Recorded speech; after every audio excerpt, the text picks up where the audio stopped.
if they're presented with chocolate or strawberry over there, oh, no. Give them the strawberry. Oh, I know it. But listen, that's not mind reading.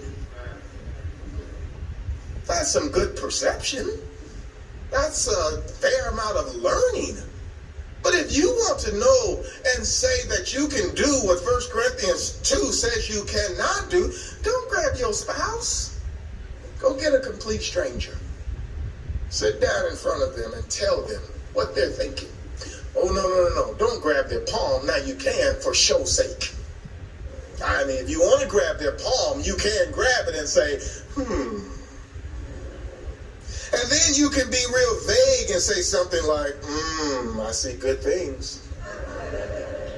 I do, yeah, I see money coming into your face. Well, here, take my hand too.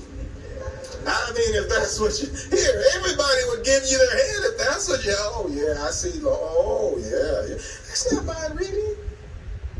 Charlatanism is what it is, not mind reading. No, what Paul is talking about is the mind of God being closed to humanity.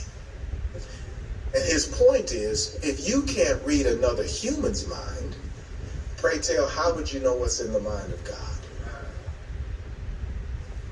Now, when it comes to anything related to God, that's what makes that section of Scripture so important. People want to know their purpose. Well, who's going to tell it to you? I'm waiting for God to tell it to me. You'll be waiting. I want to know what God, I want to feel God. You don't feel God. I want to experience God. You don't experience God. You learn God.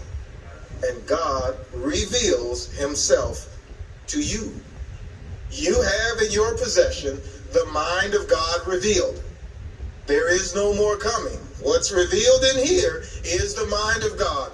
That's it. Well, when it comes to worship then, the grace of God, the mercy of God, the goodness of God has told us. That's how we know. How do we know how to worship? How do we know what to do in worship? How do we know what's acceptable to God? God reveals it to us. He's always done that. Genesis chapter 2, Adam and Eve are told, this tree, not every other tree you can eat, that tree you cannot. How did they come to know that? God told them. Cain and Abel, how did they know what to sacrifice? God told them. Noah and the ark, how did he know how to build? God told him. Israel, how did they know? God told them. Aaron and Nadab in the bayou at the tabernacle, how did they know? God told them. What we read in Scripture is man rejected God's revelation. Man